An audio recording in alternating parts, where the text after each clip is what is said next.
Quiero que piensen en esto.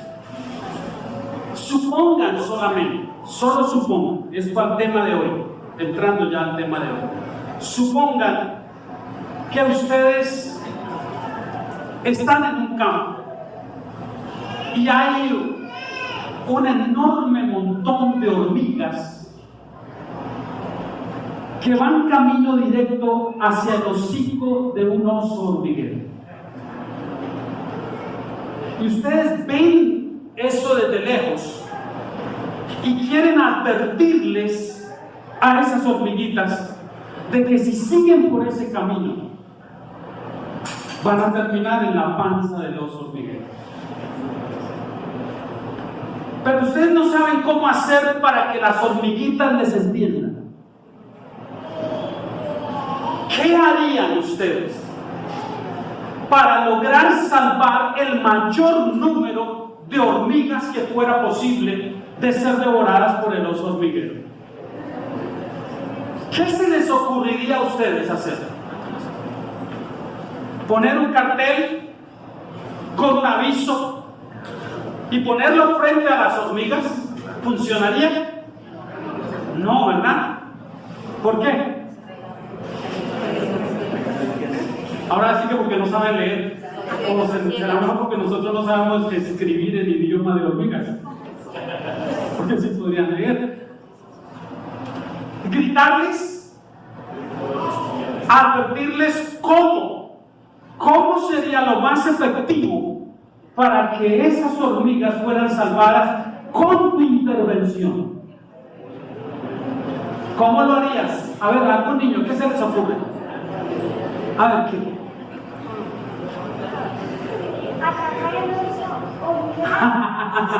Se me fue por otro lado. Atrapar a los hormigueros. Esa es una posibilidad, pero vamos a decir que no tienes esa opción. Esa no es una opción, para que no me dañe la historia. Esa no es una opción. Entonces, ¿cuál sería? Quieres hacer algo, pero no puedes. Hay una posibilidad, solo una hay. Hay una opción. Pero ¿qué dices, María Papa? Espantar las hormigas. Y ese hocico de ese oso hormiguero, como de un elefante, funciona. Quizás se salvarían algunas, pero no todas. Hay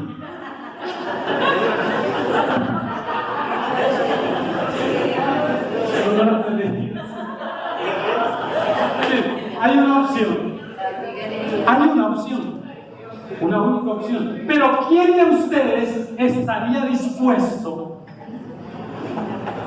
a asumir ese papel? Hay una opción. Y la opción es que uno de ustedes que está viendo eso pudiera convertirse en hormiga. Para hablar y advertir a todas esas hormigas del peligro inminente que hay sobre ellas. Ahora, el riesgo es ese. ¿Quién de ustedes, niños, estaría dispuesto y diría, yo me convertiría en esa hormiga? Asumiendo los riesgos que eso significa.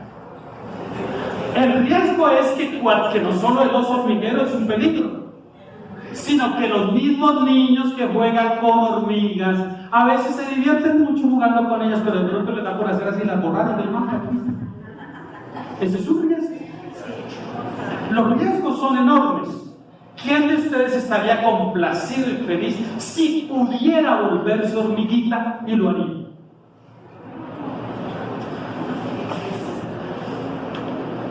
¿Saben? Eso fue lo que hizo Dios. Fue exactamente lo que Dios hizo.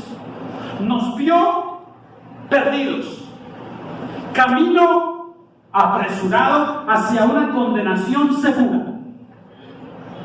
Y Él dijo, no es lo que quiero para ellos, no voy a permitir eso, pero como no hay manera que me entiendan, que me comprendan, yo me haré como uno de ellos.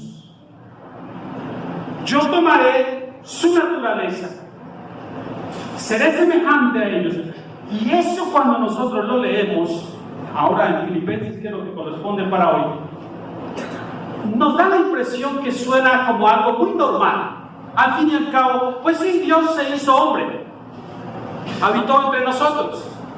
Pero eso tendría que causarnos a nosotros una fascinación tan grande y una gratitud tan profunda, porque le voy a poner algunas comparaciones.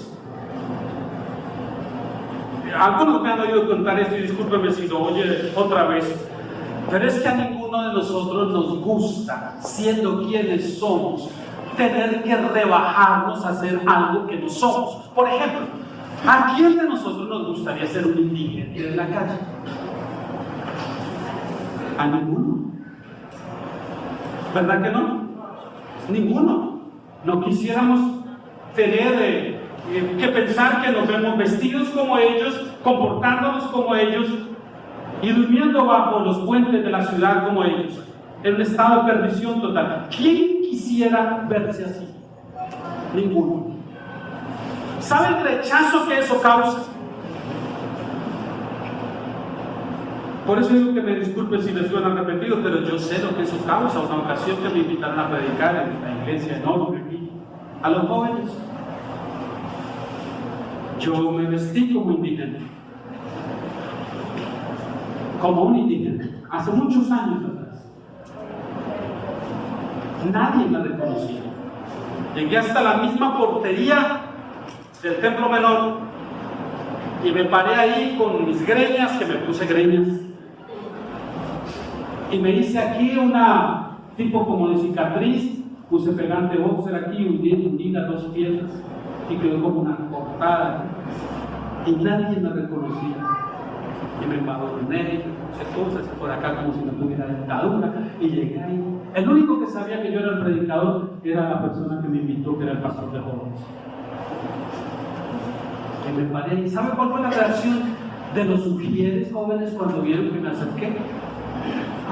Inmediatamente a evitarme del paso al interior de la iglesia. No me permitieron ingresar. Entonces me vine por este lado y traté de entrar por otra parte, y allá estaban también impidiendo que, porque me veían y caminaba y les hablaba de una manera que no me reconocían. No sabían quién era. Cuando vine ya por este lado, tuve que decirle a una de las chicas: esto, y soy el predicador. Y ella como que miraba y no creía. Le dije: es verdad, es que esta es la prédica sobre esto, ¿qué pasa? Ya el predicador, el director allá se dio cuenta, y entonces hizo señas, y yo desfilé por la mitad de la iglesia. Y entré y así ya les había advertido que me permitieran entrar. Y cuando quise sentarme en un lugar, todas las personas que estaban ahí agarraron sus pertenencias, se quitaron de ese lugar y me dejaron solo ahí. Y luego el hombre que sabía lo que yo era el predicador dijo: ¿qué quieres decirnos? Y me pasé allá al frente y comencé a hablar y comencé a quitarme todo. Nadie lo creía. Lo único que experimenté fue rechazo. Rechazo. En la casa de Dios. Por parte de los que aman a Dios. Pero que no querían a alguien como ese individuo entre ellos. Y pues el mensaje fue alusivo a eso. Así que cuando nosotros pensamos, mire, yo no me rebajé a nada porque no dejé de ser un ser humano. No puedo hacer eso. Solamente asumí las características de una persona en desgracia, pero un ser humano al fin y al cabo. Pero cuando pensamos en Dios, estamos pensando en que Él es Dios y se redujo, se limitó, se humilló a hacerse hombre como nosotros. Es la misma, guardando la proporción, es como si uno de nosotros pudiese volverse una hormiga. ¿Quién quiere asumir semejante riesgo? Hormiga. rebajarme a eso. Bueno, pues nuestro Dios se rebajó. Por eso es que el apóstol Pablo, en la porción que nos compete para hoy, Filipenses 2, versículo 5, él dice: haya pues en vosotros este sentir que hubo también en Cristo Jesús, el cual, siendo en forma de Dios, no estimó el ser igual a Dios como cosa a que aferrarse, sino que se despojó a sí mismo, tomando forma de siervo. Y aquí comienza en una degradación, que yo lo llamo la escala descendente en la humillación de Cristo. Comienza a presentarlo primero como Dios, siendo Dios. Cuando dice en forma de Dios, está diciendo que Él es Dios. Este Jesús, siendo Dios, dice que no tuvo esto como un beneficio o como algo a lo cual Él se aferrara y no pudiera dejar de serlo. Dice no tuvo ninguna importancia con esto, sino que se vació de su divinidad, se despojó a sí mismo y tomó forma no solo de ser humano, sino de un ser humano en estado o en condición de servidumbre. La segunda escala. Primera escala, desciende de la divinidad a la humanidad. Eso ya es un descenso muy significativo. Pero luego la segunda escala es de la humanidad a la servidumbre. Y hay una tercera escala que es de la servidumbre a la muerte más terrible que se conocía en esa época, la crucifixión, y la más humillante también. El Antiguo Testamento dejaba saber por parte de Dios estas palabras: maldito todo aquel que es colgado en un madero. Y el mismo Hijo de Dios muere colgando de un madero, hecho maldición por quienes debieron ser maldecidos por Dios. No sé si usted logra entender esto, pero temo que cuando nos hablan de este vaciamiento, de este despojo que sufrió Dios a favor nuestro, parece que ya no nos emociona mucho. Es como cuando nos hablan del amor de Dios. Pues sí, yo sé que Dios me ama y está bien que me ame, creo que es lo correcto porque Él es Dios y Dios es amor. Luego es natural que me ame. Y casi como que no nos emociona eso. Nos emociona más la idea de pensar que un ser humano determinado nos ame a saber que Dios nos ama. Ciertamente así es. Ay, Dios me ama. Y eso causa emoción. Pero cuando es Dios el que nos ama, parece como que sintiéramos que es que es natural que Dios ame. Y ya no nos emociona eso. ¿Y cuál pasa con esto? El hecho de saber que Él se hizo como nosotros y que debería causarnos una profunda emoción y gratitud, que deberíamos expresarlo con nuestro compromiso con Él, parece que no. Parece que ya no nos impresiona mucho, pero tendría que impresionarnos. Si usted sigue conmigo la lectura, el apóstol Pablo dice: Él se humilló a sí mismo, versículo 8, haciéndose obediente hasta la muerte, el último nivel de su humillación, y muerte de cruz, no cualquier muerte, sino muerte por crucifixión. Por crucifixión, la más terrible, la que mayor sufrimiento le causaba al condenado y la que más tenía una etiqueta de perversidad sobre él.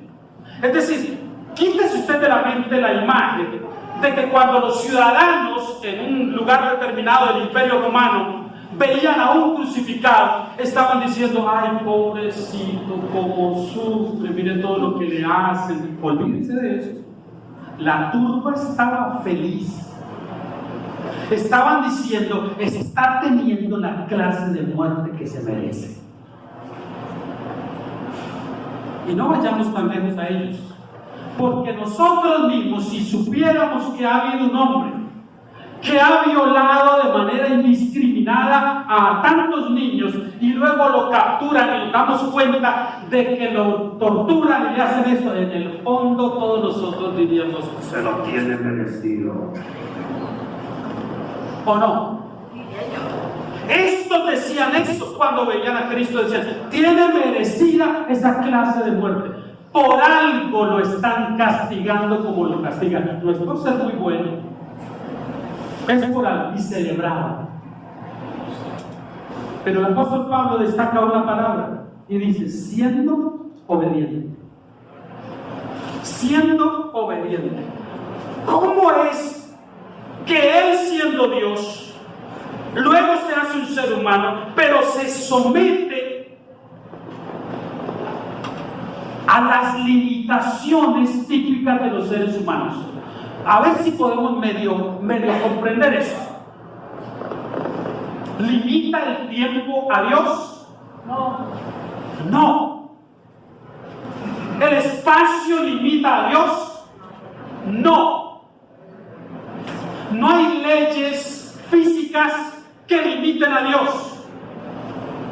Ni la altura, ni la profundidad, ni la anchura, ni la longitud, nada puede contener a Dios. En una palabra muy acertada, Salomón dijo en la dedicación del templo, refiriéndose a Dios y a su grandeza, los cielos de los cielos no te pueden contener. Es decir, si usted tiene en mente que Dios es grande, usted no tiene nada novedoso en su cabeza. Dios no es grande, es grandísimo. Es que decir que es grande es decir poco.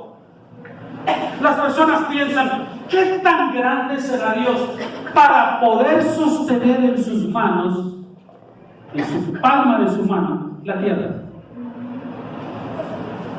¿Qué tan grande será Dios? Que los cielos de los cielos no lo pueden contener. Piense en eso y ahora piense en ese Dios tan infinitamente grande, disfrutando desde toda la eternidad de la adoración de los seres angelicales, del servicio que le prestaron siempre, todo el tiempo, y ahora renunciar a esto para hacerse y tomar la condición nuestra como humanos. Tener hambre, tener sed, tener cansancio, todas las limitaciones del ser humano, experimentarlas también ese Dios humano. Piensen en eso, para que proporcione lo que Dios quiso.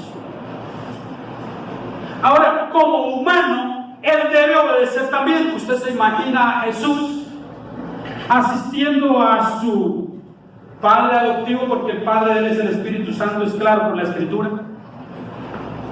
Pero se imagina trabajando en la carpintería con José, y José amenazándole, ¿vas a hacer caso o no? Hasta en esos detalles nada más humanos, Jesús fue obediente. En todo fue obediente. Y si usted lo ve como un niño desobediente cuando se extravió de sus padres y fue al templo y allí estaba leyendo el rollo de Isaías, y cuando le llama la atención, ¿qué te hiciste? ¿Dónde estaba? Tenía 12 años apenas. Y él les deja claro una cosa, le dice, en los negocios de mi padre me es necesario estar. Estaba atendiendo, cosa que no entendieron ellos del todo. Pero él sabía que estaba en el lugar que le correspondía estar, y estaba acatando en obediencia lo que el Padre le decía. Su Padre no es José, su Padre es el Padre nuestro mismo Padre. Y por eso Pablo dice, se hizo obediente hasta la muerte y muerte de cruz. Usted lo ve en el capítulo 4 de Lucas, en la tentación. Y el Señor resistiendo a la tentación por sumisión al Padre. Usted lo ve orando en Getsemaní y diciendo, Padre, sé lo que me espera. Ya el enemigo había venido para tentarle, invitándole a que tomara unos atajos y no fuera a la cruz. Y Jesús, las veces que el diablo le tentó, esas 3 veces le respondió con la autoridad de la palabra, siempre diciéndole, escrito está. escrito está, y resistiendo, sabiéndose dueño de todo, pero dispuesto inclusive a negarse a él mismo. Jesús dice: no mi voluntad, huerto de Getsemaní, sino la tuya. No lo que yo quiero, sino lo que tú quieres. No era posible la redención del ser humano sin su muerte. A eso vino él, a dar su vida y el rescate por muchos. Vale la pena recalcar que el profeta Isaías dice por muchos y no por todos, sino por muchos, y muchos no son todos. Así que cuando minimizamos este hecho, estamos minimizando nosotros algo muy importante: el hecho de la encarnación de Cristo, de que fue uno de nosotros. Esa es la razón por que Él puede identificarse con nosotros. ¿Lo recuerda usted recibiendo la noticia sobre su amigo Lázaro que está enfermo? Ven a verlo porque está enfermo. Deliberadamente se ocupó de otros asuntos y no fue a atender a Lázaro. Y para cuando llega su hermana, simplemente le recrimina, la hermana de Lázaro, le recrimina diciéndole: si hubieras estado acá, mi hermano no hubiese muerto. Como quien dice: llegaste tarde. ¿Ya para qué? Te mandamos llamar. Y el Señor le dice: no, él no está muerto, él duerme. Pero va a la tumba y dice el texto, Juan 11:35, el más corto de toda la Biblia: Jesús lloró. Y se identifica con el dolor de Marta, y ni siquiera lo recrimina en ese momento, lo hará después.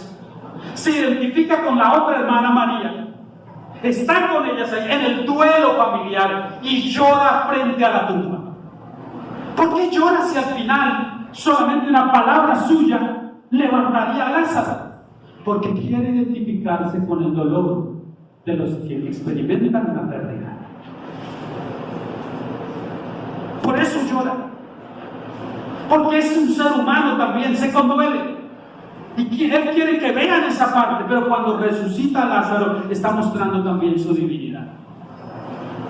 Así que no es algo menor lo que Pablo dice aquí, y a mí me parece curioso, porque Pablo dice por la obediencia, y mire lo que dice luego. Siga leyendo usted el versículo 9. Por lo cual, por esa obediencia, eso está ligado, está hablando de la obediencia que le llevó a la muerte.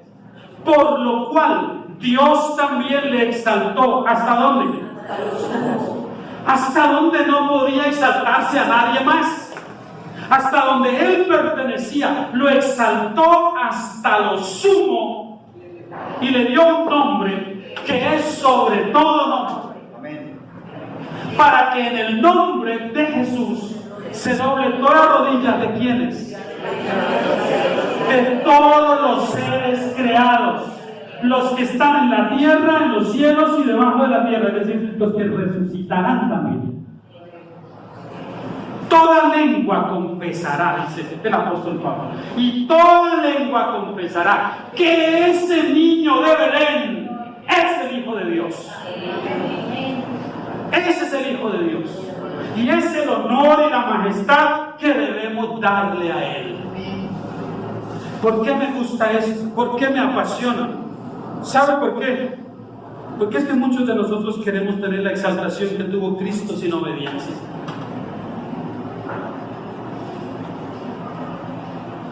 Es decir, queremos la gloria de la exaltación sin el sufrimiento de la crucifixión. Pero lo que pasó con Cristo se invita a que pase con nosotros también. Se nos invita a eso también. Es más, leímos ya en otro pasaje que terminamos el estudio cómo los padecimientos de Cristo, y en este mismo también en el primer capítulo, se invita al creyente a no ni siquiera a procurar, pero a asumir de buena manera cuando tenga que padecer por la causa de Cristo, a tener una buena actitud. Porque si Él, siendo Dios, en su condición de ser humano encarnado, se dispuso para sufrir, ¿cuánto más nosotros? Él sin pecado, Él sin merecerlo, y nosotros mereciéndolo. Sin merecerlo, fue sometido a la obediencia, y la obediencia le llevó a la muerte. ¿Qué es lo que nosotros queremos por la obediencia? Recompensa, ¿no? Los niños dicen: mire mamá, que me porté bien, merezco algo porque me porté bien. Eso es lo que ellos están diciendo. Se supone que la obediencia nos va a llevar a tener una recompensa, pero no fue así con Cristo. La obediencia lo llevó a la cruz. ¿A dónde cree usted que le va a llevar la obediencia a usted? A una recompensa. Dios me va a recompensar, nunca me voy a enfermar, voy a tener dinero siempre, voy a ser próspero, ¿es eso lo que Dios promete?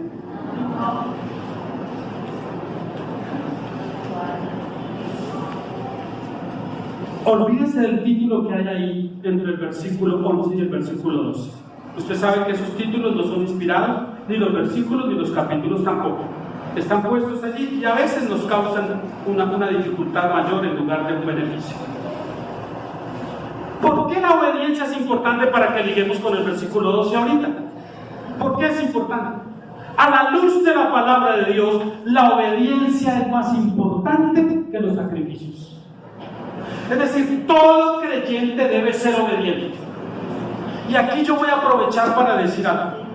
Un creyente que se justifica siempre respecto a alguna conducta, en el hecho de que es un ser humano y que como ser humano tiene justificación para eso. Ese es un creyente que no ha entendido muchas cosas y en realidad es un desobediente. Y la desobediencia es algo que Dios mismo promete castigar. Esto nos involucra a todos, porque todos nosotros en algún momento hemos sido desobedientes. ¿O no? Todos en algún momento hemos sido desobedientes. Y de pronto hemos querido hacer otras cosas, pero sin obediencia. Y aplica muy bien lo que dice el profeta, el juez Samuel, le dice a Saúl cuando apresuradamente toma el lugar de él para ofrecer un sacrificio, porque Samuel no llegaba, según Saúl, a tiempo. Y para cuando llega Samuel, ya Saúl, el rey, ha iniciado el sacrificio. Y entonces Saúl lo exhorta y le dice: locamente has actuado, no te compete a ti hacer sacrificios, debiste esperar a que yo llegara, pues te tardabas demasiado, y como no llegabas, pues si soy el rey, ¿por qué no puedo ofrecer un sacrificio? Y Samuel le dijo: no, esa no es competencia tuya. ¿Se complace acaso Dios en los sacrificios o se complace en la obediencia? Y de allí viene el principio. Obediencia es más importante que los sacrificios. Obediencia es más importante que traer una ofrenda al Señor. Obediencia es más importante, mi hermano, que congregarnos todo el tiempo. Obediencia es más importante que algunas cosas que nosotros creemos que son importantes, pero que sin obediencia no sirven de mucho. Producto de todo eso, el apóstol Pablo cierra con esto el versículo 2, mejor lo abre con esto. Dice: ante ese Jesús exaltado, es exaltado hasta la misma altura del Padre, por eso dice que lo exaltó hasta lo sumo, a la misma altura en donde estaba antes de su encarnación, lo volvió a poner al mismo nivel del Padre. Tú eres mi hijo amado, en ti me complazco, ven y siéntate a mi diestra. En la misma altura, en la misma proporción con el Padre. Desde allí el Señor todavía hoy sirve, según la Biblia en Hebreos, como abogado nuestro, como intercesor nuestro, y ante Él se doblará toda rodilla. A mí esto me gusta. ¿Sabe por qué? Porque a nosotros como cristianos ninguno nos tiene que decir: arrodíllese, hermano, para orar un rato. Lo hacemos. Usted tiene algún reparo, está en su casa y hincarse al borde de su cama o en algún lugar para orar al Señor. Nadie tiene que pedírselo, nadie tiene que exigírselo. Pero ¿sabe lo que dice? Esos que nunca tuvieron este hábito tendrán que hacerlo. Quieran o no quieran, tendrán que hincarse sobre sus rodillas. Y yo imagino unos cuantos poderosos. A esa gente que maneja, supuestamente, según ellos, los hilos del mundo en varios aspectos. A esos potentados que usted ve caminar por algunos lugares o que salen por la televisión y los muestran tan encumbrados. Veamos un día de rodillas ante Jesús diciendo: tú eres el Señor. Y será tarde para ellos, porque la confesión no les servirá ya como medio de salvación. Cuando usted ha sido humillado por alguien, de otra partecita, perdóneme si se lo repito para algunos. Pero es que sirve, viene al punto. Cuando alguien ha humillado a otros, llega un momento en que Dios lo humillará a él. Mi primer trabajo fue como mensajero en una empresa de arquitectos e ingenieros en Bogotá. Y estando trabajando allí, la dueña de semejante firma constructora se iba a casar. Y el dueño tuvo la flamante idea de invitar a sus empleados de bajo rango a la boda también. Y nosotros estábamos sintiéndonos honrados, porque yo soy un simple mensajero y también me pasó carta de invitación. Eso sí, nos advertía en la parte de abajo de la tarjeta qué ropa debíamos llevar. En realidad no estábamos invitados a la boda, íbamos a hacer la servidumbre en esa boda. Y recuerdo que llegamos a una finca a las afueras de Bogotá. Y entonces los empleados de la empresa por acá, por este lado, no podíamos ni siquiera acceder por la puerta principal donde iba la crema innata de la sociedad bogotana. Por ahí ustedes lo veían, por allá por la puerta trasera. Y entrábamos allá y nos daban un overol. Y sí, yo era un solo mensajero, pero yo me sentí humillado y engañado. Este viejo. Y nos hicieron meter a un lugar y nos cambiaron. Y luego dijeron, nos dimos cuenta que a los que habían invitado eran los que sabíamos conducir. Íbamos a ser los choferes de la gente distinguida. Íbamos a recibir los autos finos que llevaban conductor, esos pasajeros, la gente importante que iba a la fiesta, llevaban su propio chofer. Le íbamos a recibir el auto al chofer, íbamos a tomar nosotros el auto y lo íbamos a llevar a un estacionamiento. En eso pasamos. Hasta la comida nos la llevaron allá a la parte del establo donde estaban los caballos y las vacas. Y cuando la fiesta terminó, teníamos que tomar el mismo carro que nos habían asignado, 1, 2, 3 carros, y volverlo a traer a la puerta donde el dignatario importante iba a ser atendido por su chofer. Y yo no sabía que estaba tratando con alguien tan importante. Entonces fui y traje un automóvil, primera vez en mi vida que manejaba un carro tan fino. Y con qué nervios y miedo, porque era novato como chofer también. Solo que no dije eso porque yo quería estar también. Y cuando llego ahí, el señor que va a subir al auto es un anciano de más de 80 años. Y venía algo tomado, hablando muy jocosamente. Cuando él fue a bajar las escalinatas, tropezó y por poco cae. Y yo apresuradamente fui y lo agarré del brazo para que no se cayera el pobre anciano. Cuando tomé su brazo, él se sacudió y me dijo: ¡soltame, ala! Eso es muy bogotano, ala. ¡Soltame, ala! ¡No me toques!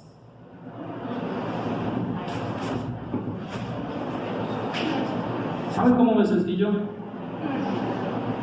Yo no sabía ni qué pensar, ni qué decir, qué hice mal. Y algunos por ahí me dijeron: es el expresidente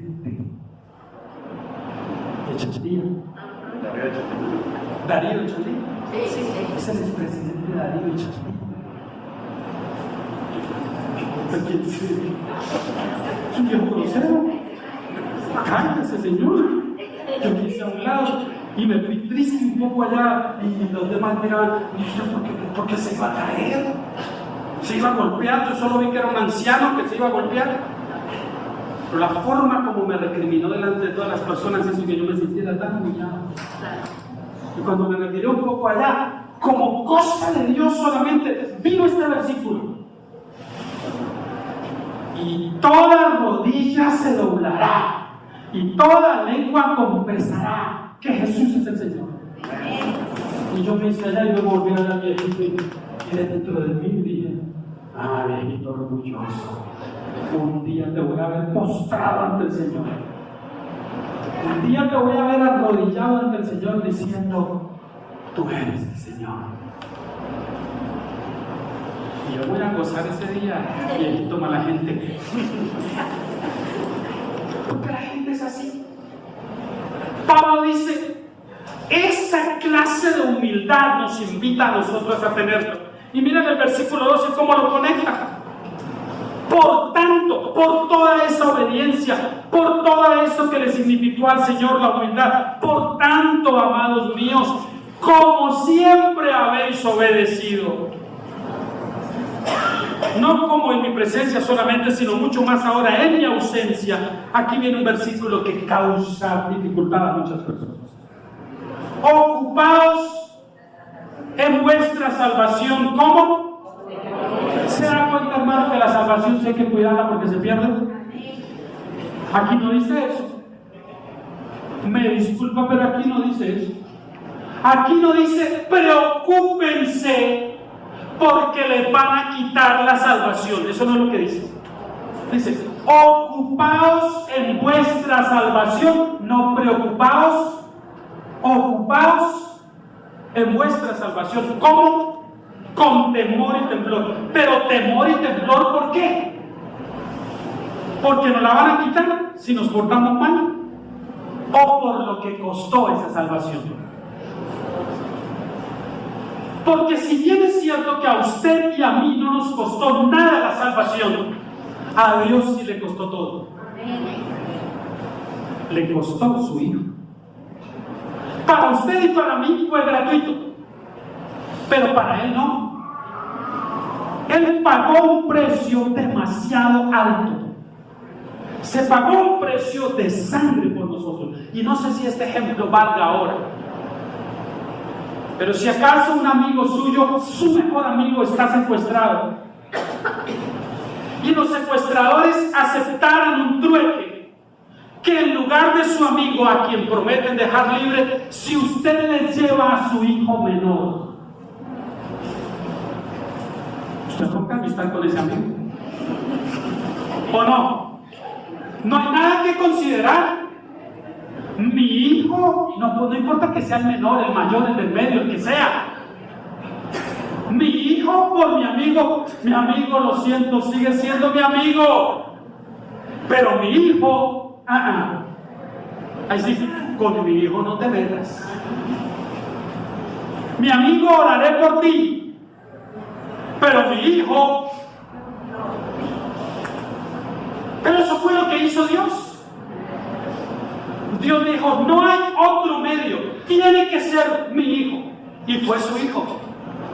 Para que nosotros, hermano, yo he pasado 2 o 3 semanas pensando en qué poco valor le damos nosotros al sacrificio de Cristo, a lo que Él hizo por nosotros. ¿Saben cuándo nosotros vamos a entender esto? Cuando camino al cielo, por la pura gracia de Dios, veamos de lejos los rostros y la actitud y el sendero de los que van rumbo al infierno. Cuando veamos eso, ese cuadro, y podamos decir: ¿de qué me salvó el Señor a mí? ¿De qué fue que me salvó? Ese día entonces magnificaremos su obra, cosa que deberíamos hacerlo desde ahora que estamos aquí. No puedo avanzar hoy más, pero hay 2 cositas que le quiero decir antes de que cerremos con motivo de que tenemos la cena del Señor. Ese temor y temblor es por lo que esa salvación costó, por el precio que se pagó, no porque Dios vaya a quitármela porque no di la medida que Él exigía. Pues si eso es así, la salvación no sería entonces nada de gracia, sino por obras. Es decir, si Dios me salva a mí, siendo un pecador, me transforma y me salva, y luego me manda otra vez a la condición de no salvo porque cometí un pecado, entonces la salvación no es ninguna gracia, sino que es por lo que yo hago. Y eso no es lo que la Biblia enseña en ninguna parte. Pablo remata diciendo, porque Dios es el que en vosotros produce así el querer como el hacer, el querer obedecer, así como el llevarlo a cabo es puesto por Dios en nosotros. Usted no crea que vino esta mañana porque se levantó inspirado y dijo, hoy voy al culto. No, usted vino porque Dios puso en usted el querer y le dio la capacidad para obedecer ese querer. Por eso es que usted está aquí y yo agradezco al Señor. Y agradezco al Señor por eso, que así fue. Ahora, si eso es así, solamente una última cosita, que esa obediencia que al Señor le llevó a la muerte, a nosotros nos afecte en nuestra conducta. Que la obediencia que tenemos caminando en el Señor afecte en nuestra conducta.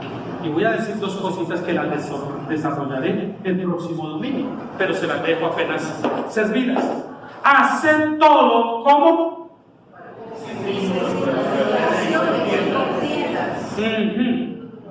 como es un tema tan delicado y hay tanto que decir de eso, lo voy a tratar en una parte el próximo domingo. Pero no hay nada que nosotros hagamos para el Señor valedero si está lleno de murmuración y de contiendas. Por eso lo que hacemos para el Señor tiene que ser depurado en cuanto a los intereses y las motivaciones que nos llevan a hacer lo que hacemos. Todos debemos pensar, estoy haciendo esto para el Señor, pero ¿qué es lo que me motiva? ¿Qué me impulsa? ¿Cuál es mi motivación y mi intención al hacer esto? Puramente, ¿qué es lo que me mueve? Debo ser sincero conmigo mismo. Y entre nosotros, esta pequeña iglesia, hemos tratado de cuidar estas dos cosas que el apóstol Pablo dice acá. Y yo esta mañana, abriendo el tema para seguir el próximo domingo, exhorto a todos por igual, en nombre de Dios, a que seamos cuidadosos de nuestra lengua. Contienda, murmuración, chismes, difamaciones, fulanito dijo, sultanito hizo, no sé qué, incapaces de sentarnos con el hermano y en amor hablar el uno al otro las cosas que tenemos en contra, en amor, incapaces de eso, pero capaces de hablar secretamente o en pequeños corrillos para dañar la reputación de otros. Eso es diabólico. Y ese principio no lo vamos a dejar prosperar en esta pequeña iglesia. Vamos a pedir al Señor que nos ayude a tratar con eso para el bien de todos. Pero que si hay quienes no pueden adaptarse a lo que la Escritura dice, el Señor se los lleve de aquí entonces. Eso es lo que le vamos a pedir. Señor, si no podemos manejar conforme la Escritura dice nuestras diferencias, sin murmuraciones, sin contiendas, sin andar chismeando el uno del otro, si no podemos hacer eso, entonces, Señor, o cerramos esta iglesia o el Señor se lleva a los chismosos y a los murmurados. Esa es la última opción. Lo que yo espero es que como estamos llamados a esta tercera parte, entonces lo hagamos, mire, para que seáis como. Si no hay murmuración, si no hay contiendas, entonces somos irreprensibles, sencillos, hijos de Dios, sin mancha, en medio de una generación maligna y perversa, en medio de la cual eso es lo que estamos llamados a hacer. Eso es lo que estamos llamados a hacer. Ahora, mi hermano, miren, todos hemos lidiado con estas cositas. Todos.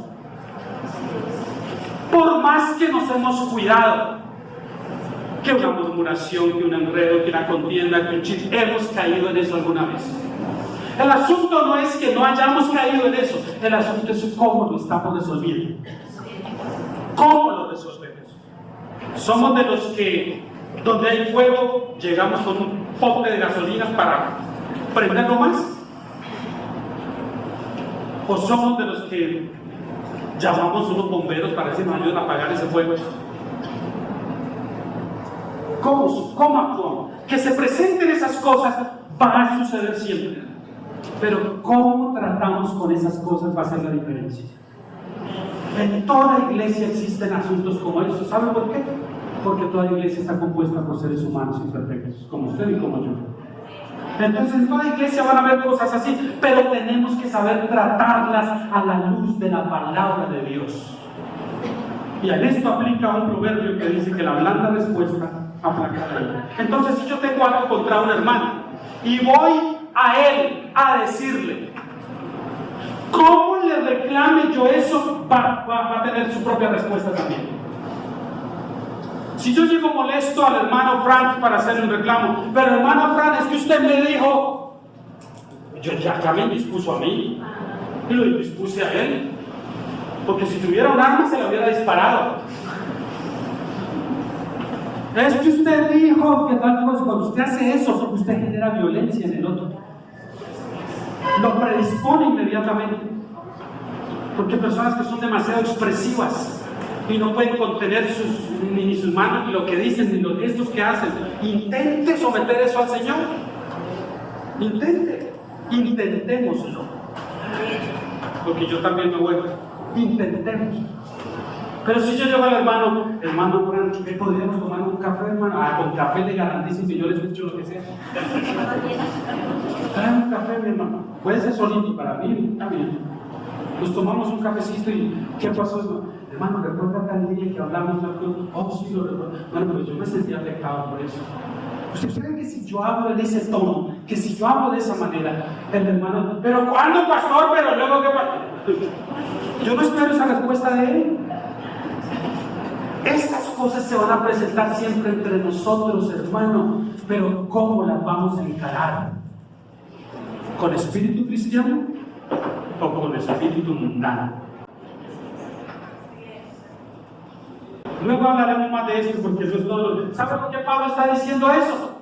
Porque está preparando el camino para el capítulo 4, en donde le dice a dos hermanitos un par de cosas interesantes. Él les dice, ya las tengo, vea. Te voy diciendo que ya el Pablito me dijo cómo está la cosa ahí.